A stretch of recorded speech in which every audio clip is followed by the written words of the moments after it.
Que ya está en campaña para recorrer la provincia porque tiene aspiraciones de gobernador. Pero de eso vamos a conversar después. ¿Qué cree usted con el conocimiento que tiene de Mendoza, del radicalismo y de los diputados que puede ocurrir con los diputados radicales mendocinos en el tema presupuesto? Petri, buenas noches. ¿Qué tal? Buenas noches, Alfredo. Mirá, Mendoza ha sido una de las provincias más discriminadas por el gobierno nacional desde que asumió Alberto Fernández el 10 de diciembre. Prácticamente es la que peor le va en los recursos y las transferencias de recursos. Yo espero, y creo que va a ser así, que los diputados mendocinos van a votar en contra del presupuesto. Creo que nosotros tenemos un mandato popular que nos dio la ciudadanía, que le dio a los legisladores de Juntos por el Cambio de todas las provincias, de oponerse al avasallamiento del kirchnerismo, y este es un caso de avasallamiento del kirchnerismo. ¿Por qué? Porque impone un presupuesto mentiroso, ficcionado, un presupuesto que es un dibujo, un presupuesto que no se corresponde con las variables macroeconómicas, que habla de una inflación del 33%, cuando la inflación actual, ya el interanual, es del 52%, que prevé un dólar de 131 pesos, y todos sabemos que la brecha cambiaria es enorme, que prevé un crecimiento del 4%, y que en las últimas horas, Carlos Heller, presidente de la Comisión de Hacienda y Presupuesto, incorporó 56 artículos nuevos, un tratamiento express para lo que tiene que ser la hoja de ruta que define las prioridades, y ni siquiera tienen la estimación del gasto presupuestario. Es un presupuesto a la Bartola. Un coterráneo mío, recordado, Raúl Baglini, decía que los presupuestos del menemismo en ese momento se podían sintetizar en un solo artículo, y esto es aplicable para los presupuestos del kirchnerismo.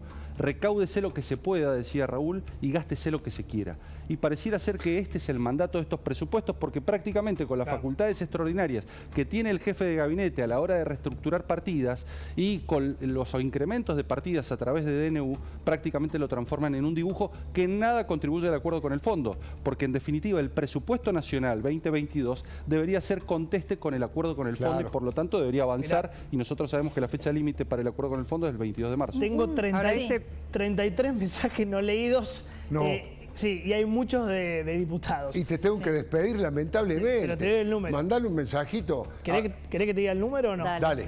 123 votos tendría, en estos momentos, me van a decir mañana, 123 votos tendría el Frente de Todos. No le estaría alcanzando, a esta hora, porque mañana lo editan. Poco aliado, porque vos fíjate, ellos son 118 más Vidal, el de Santa Cruz, y vos decís que pueden sumar solo hasta 123. 118 propios y más Vidal algunos... 119, que es el santacruceño. Sí, exactamente. Sí, yo no sé cómo va a votar Vidal, Vidal es de Santa Cruz. En Santa Cruz yo creo no sé, claro, no hablemos de María Eugenia. Vidal, Vidal, el sindicalista santacruceño. Él entró por una lista fuera contraria, Alicia Kirchner, pero por la estructura que tiene la propia dinámica electoral de la provincia. Ahora me dicen que Máximo no lo incorpora al bloque para que no reniegue la tía Alicia. Pero que vota o votaría con... Y bueno, la tía Alicia tiene carácter medio. Es brava la tía Alicia. Es brava la tía Alicia y el sobrino y el hijo del presidente, digamos, el príncipe heredero, es goloso. Después vamos a hablar de eso también, por supuesto. Johnny, muchas gracias por todo. Chao. Me alegro que estés feliz, te mando un abrazo gigante. Un beso. Las cosas van a ir muy bien en tu vida, Ojalá. No tengo duda. Vamos a conversar con el diputado Petri y por supuesto que Débora y Mónica me van a ayudar para... Bueno, primero muchas gracias por estar aquí. No, gracias a vos, Alfredo, un placer. Mentí, exageré cuando dije que está con intenciones fuertes de comenzar a recorrer la provincia de Mendoza con la intención de después ir a internas y ver si puede ser gobernador. Sí, así es. Tengo ganas de ser gobernador de Mendoza. Lógicamente, si los mendocinos me acompañan y me apoyan, creo que es imprescindible construir dentro del espacio, ampliar el espacio, renovarlo. Me parece que Mendoza se ha caracterizado por muy buenas administraciones, tanto de Alfredo Cornejo como de Rodolfo Suárez. Alfredo ordenando las cuentas de un Estado que era caótico, Rodolfo Suárez administrando la pandemia y separándose de muchas medidas que le hicieron muy mal a la economía del país y que por suerte en la provincia de Mendoza eso se logró rectificar. Y tuvimos aperturas antes que la nación, lo que hizo que no se sofocara la economía. Hoy viene el momento de transformar la provincia de Mendoza. Me parece que es una provincia que tiene un potencial enorme, hay que desarrollarla, hay que generar inversión, hay que generar un modelo productivo que evite el estancamiento que tiene por las condiciones macroeconómicas del país, pero que Mendoza, por sus características particulares, puede tener un valor agregado a la hora de atraer, por ejemplo, inversiones que promuevan el empleo privado.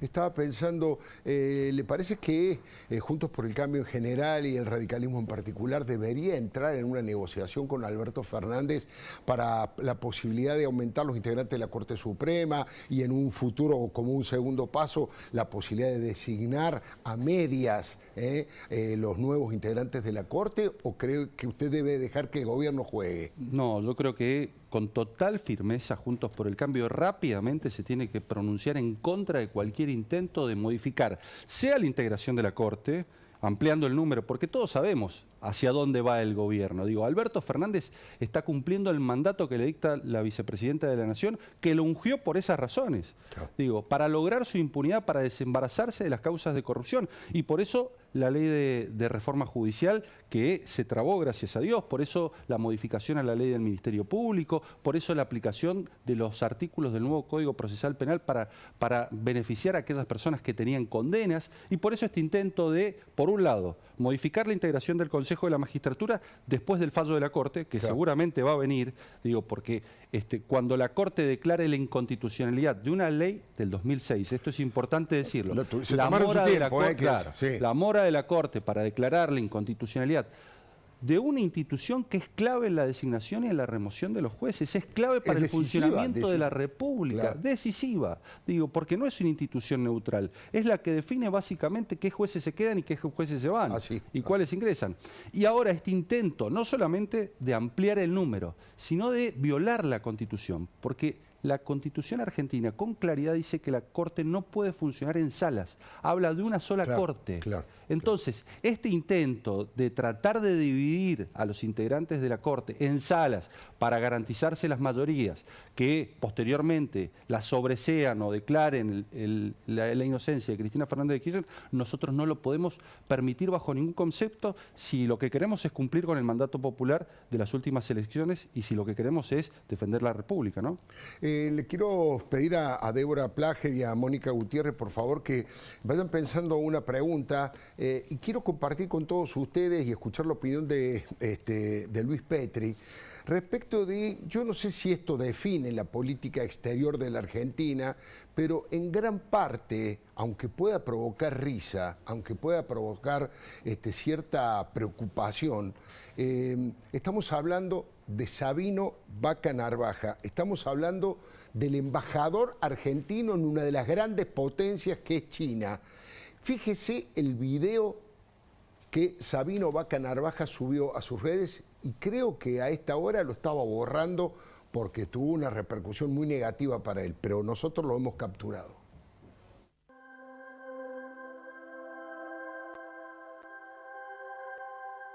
Niu Guantao tiene varias explicaciones.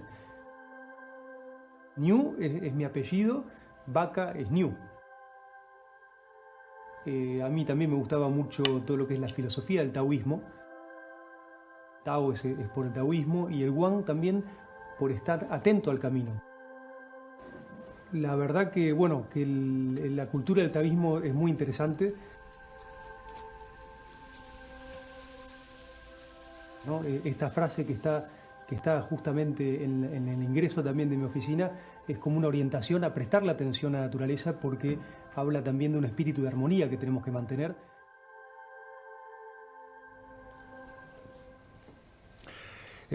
Bueno, ahí está, traducido obviamente al chino, ahí están señalando dónde queda la Argentina. Hay una fotografía también que tenemos de la última, porque aquí está peinado y arreglado de una manera, pero el look tradicional de él, creo que lo tenemos en una fotografía con su flequillo. ¿Lo podemos ver?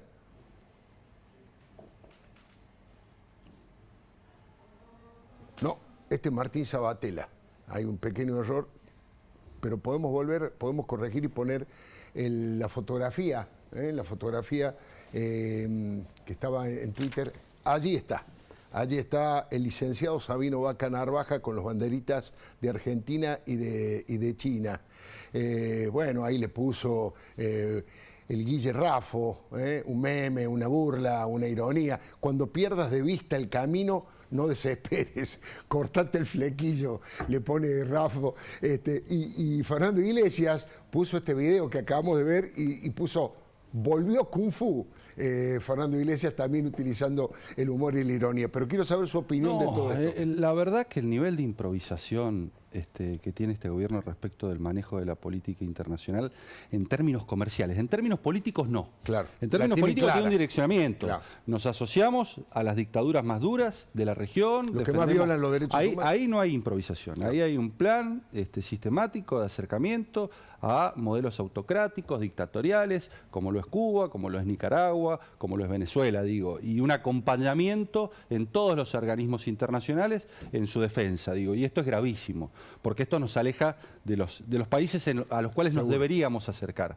porque Biden le pide a la República Argentina, y algo tiene que ver, por ejemplo, en el préstamo con el Fondo Monetario Internacional, que condene a las dictaduras, y la República Argentina mira para el costado, digo, y tampoco es casual que Bielsa, por ejemplo, reclame por la liberación de Jonas Wallace en Chile, digo, me parece. Ahora, hay cuestiones que son de una improvisación absoluta, por ejemplo, Solá no repudiando los actos de terrorismo que ocurrían en Israel, claro, digo. Claro.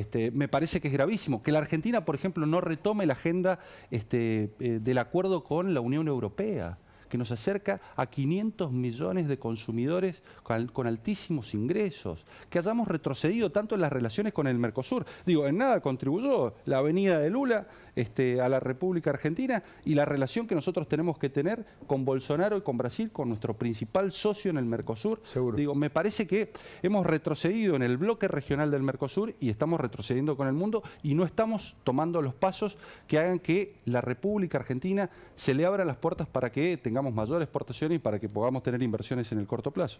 Débora Plager.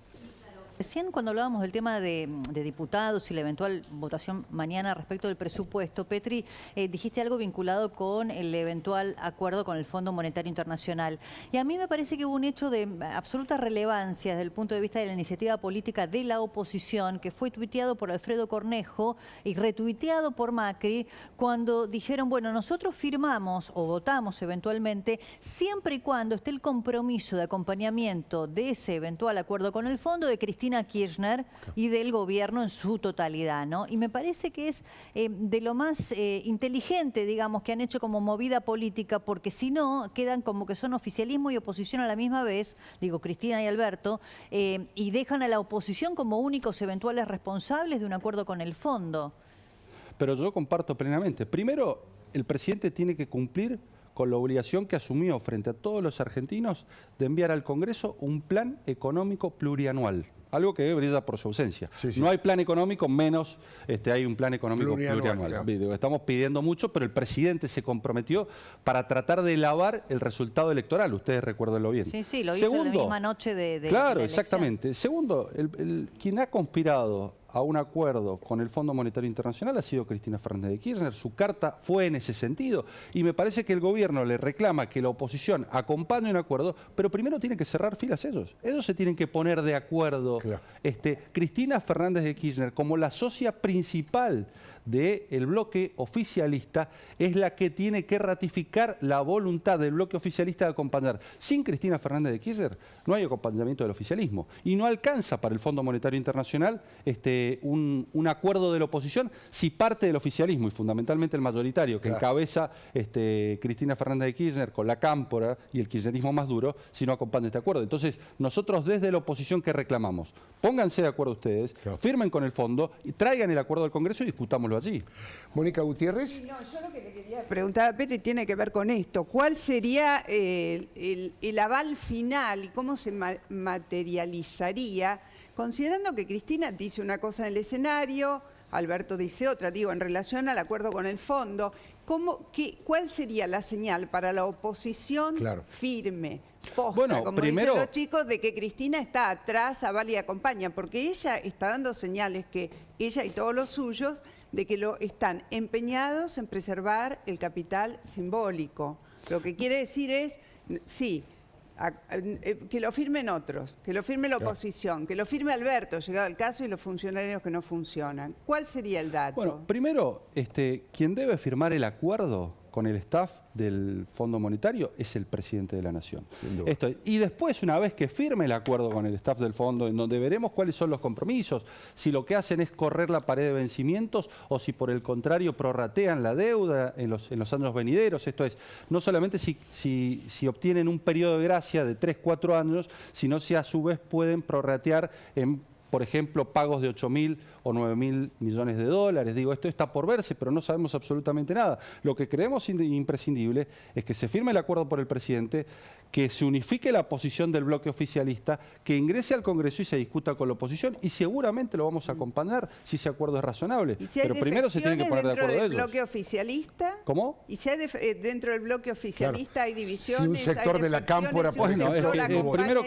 Bueno, pero primero tienen que unificar ellos, y tienen una fecha muy concreta. El próximo vencimiento es el 22 de marzo, y allí se acaba la tutía. O Argentina entra en default o Argentina reestructura su deuda, y lo que debería ser racional y sensatamente es reestructurar su deuda. Digo, nos ha costado 8.000 millones de dólares la falta de un acuerdo con el fondo producto de la impericia y la inoperancia del gobierno de turno. A la luz de las diferencias y fracturas que ha habido al interior del radicalismo, de los bloques, digamos, ¿no? A nivel de los diputados, ¿podría haber matices en el acompañamiento, en el debate del Congreso al acuerdo con el fondo? Nosotros no vamos a poner piedras en el camino ni en el zapato a un eventual acuerdo con el fondo, pero lo que sucede es que los graves problemas los tiene el oficialismo y quiere... A ver, Cristina Fernández de Kirchner quiere hacer el abrazo de oso, quiere decir, es la oposición la que acuerda con el fondo y yo lo rechazo ese acuerdo. Digo, me parece que para que ese acuerdo sea sostenible en el tiempo requiere un amplio acuerdo político,